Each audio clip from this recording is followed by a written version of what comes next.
বন্ধুরা, এটা হলো জেলা শিল্পকলা একাডেমি, আমার প্রাণপ্রিয় সংগঠন। এই সংগঠন থেকে নিজেকে তিলে তিলে একজন সাংস্কৃতিক কর্মী হিসেবে নিজেকে গড়ে তুলেছি।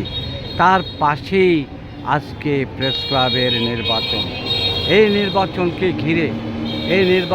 ঘিরে খুব উৎসব মুখর পরিবেশে নির্বাচনটা হচ্ছে। এই নির্বাচনটা এই প্রেস ক্লাবের যারা আছেন, যারা বিভিন্ন পত্রিকায় সাংবাদিকতা করেন, যেমন ডেলি অবজারভারের সম্পাদক, ডেলি অবজারভারের সাংবাদিক নজরুল ইসলাম দুলাল, উনি একজন সাহিত্যিক, একজন কবি, এবং লুৎফুর রহমান ইত্তেফাকের জেলা প্রতিনিধি, এনামুল হক ফারুক, উনি এটিএন বাংলায় আছেন, এবং ইমতিয়াজ আহমেদ জিতু উনি আছেন, এবং অনেক সাংবাদিক, এবং জাহিদ ভাই আছেন। এবং এই নির্বাচনে যারা নির্বাচনটা পরিচালনা করছেন তাদের কথা না বললে নাই হবে। এখানে আছে শাহ মোহাম্মদ আলমগীর খান, উনি একজন বিশিষ্ট স্বর্ণ ব্যবসায়ী, এই কুমিল্লার সুশীল সমাজের অনেক গণ্যমান্য একটি ব্যক্তি।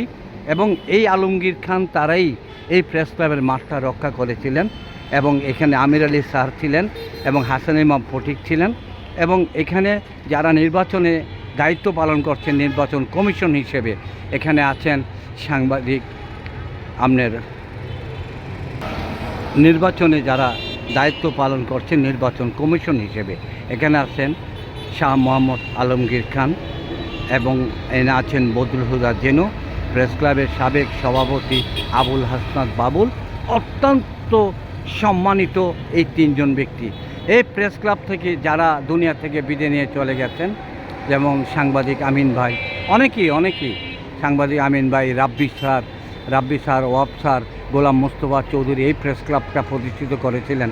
আমি সকালের বিদায়ে আত্মার মাগফিরাত কামনা করি, এবং সবাই সুস্বাস্থ্য, বর্তমানে যারা আছেন সকলের সুস্বাস্থ্য এবং দীর্ঘায়ু কামনা করি।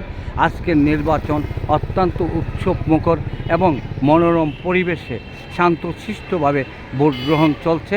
সবাই এই ভোট গ্রহণকে কেন্দ্র করে যাতে কারোর মধ্যে কোনো মনোমালিন্য না হয়, সিনিয়ররা এই জায়গাতে সচেতন আছেন। ইনশাল্লাহ অতীতেও হয় নাই, এখনও হবে না। সবাইকে ধন্যবাদ জানিয়ে আজকে বিদায় নিলাম।